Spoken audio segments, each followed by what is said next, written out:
नमस्कार, दीप्स किचन मराठीमध्ये मी दीपाली आपलं मनापासून स्वागत करते। चला तर मग आजच्या आपल्या रेसिपीला सुरुवात करूयात। आज मी तुम्हाला वटाण्याचा खरडा कसा करायचा ते दाखवणार आहे। मी अर्धा किलो वटाणा घेतला होता आणि तो असा सोलून घेतलेला आहे। वटाण्याचे दाणे मी स्वच्छ धुवून घेतलेत। 6 ते 7 हिरव्या मिरच्या आणि लाल मिरच्या घेतलेल्या आहेत। 4 हिरव्या मिरच्या आहेत आणि 3 लाल मिरच्या घेतल्या आहेत। ह्या ओल्या लाल मिरच्या आहेत, माझ्याकडे होत्या म्हणून मी घेतल्या। तुमच्याकडे नसेल तर तुम्ही तुमच्या आवडीनुसार हिरव्या मिरच्या घेऊ शकता। 1 चमचाभर लिंबाचा रस लागणार आहे। 10 ते 12 लसणाच्या पाकळ्या घेतलेल्या आहेत। अर्धा चमचा जिरे आणि 4 चमचे शेंगदाण्याचा कूट घेतलाय। शेंगदाणे भाजून असे जाडसर कुटून घेतलेला आहे। थोडी कोथिंबीर बारीक चिरून घेतली। चवीनुसार मीठ लागणार आहे आणि आपल्याला तेल लागणार आहे। सगळ्यात आधी आपण तेलावरती हे वटाणे चांगले परतून घेऊया। मी गॅसवरती लोखंडी तवा ठेवलाय।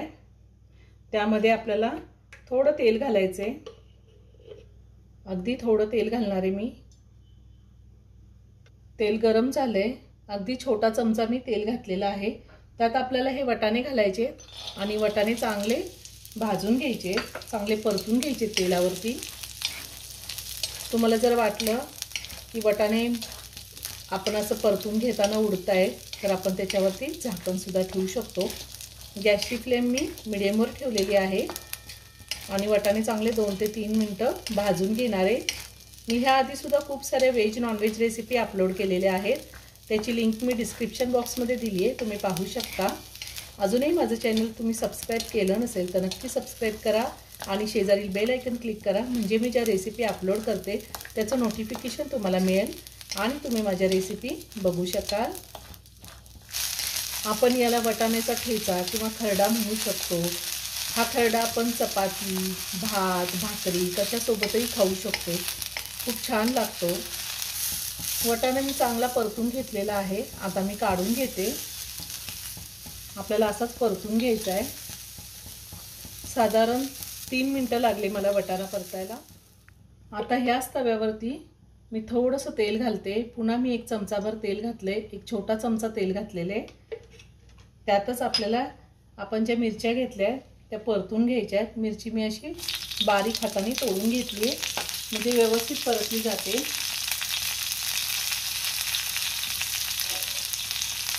आपण मिरची जेवढी चांगली परतून घेऊ तेवढा मिरचीचा तिखटपणा सुद्धा कमी होतो, म्हणून मिरची चांगली तेलावरती परतून घ्यायची आहे। मिरचीचं प्रमाण तुम्ही तुमच्या आवडीनुसार कमी किंवा जास्त घेऊ शकता।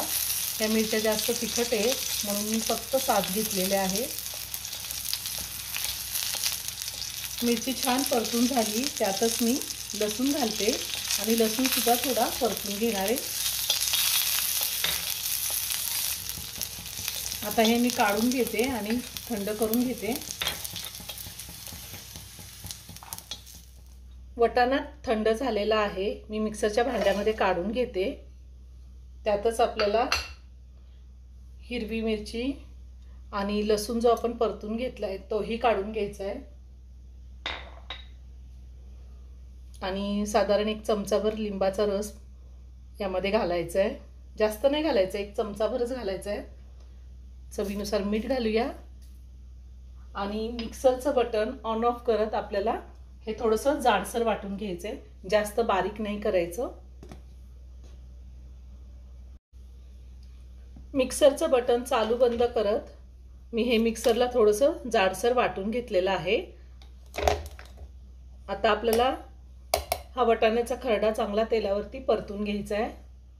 मी गॅसवरती पुन्हा तवा ठेवलेला आहे आणि त्यामध्ये आपल्याला तेल घालायचे। साधारण 2 पळी मी तेल घातलेलं आहे। तेलावरती चांगला आपल्याला खरडा परतून घ्यायचा आहे। तेल गरम झालंय, त्यामध्ये जिरे घालूयात।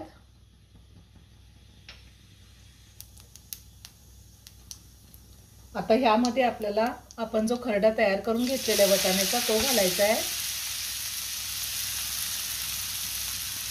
तुम्ही ह्या टायमिंगला मीठ चेक करू शकता, कमी असेल तर घालता येतं वरतून, किंवा लिंबाचा रस जरी कमी असेल तरी तोही थोडा घालता येतो वरतून। त्यातच आपल्याला शेंगदाण्याचा कूट घालायचा आहे।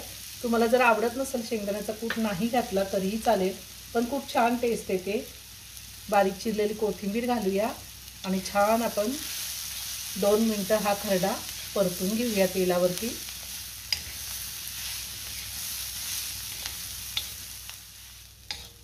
मी वाटाण्याचा खरडा चांगला 2 ते 3 मिनिटं परतून घेतलेला आहे, छान मोकळा झालेला आहे। आता मी गॅस बंद करते, वरतून थोडी कोथिंबीर घालूया आणि एका बाउलमध्ये काढून घेऊया। खूप छान झालाय, मस्त झालाय।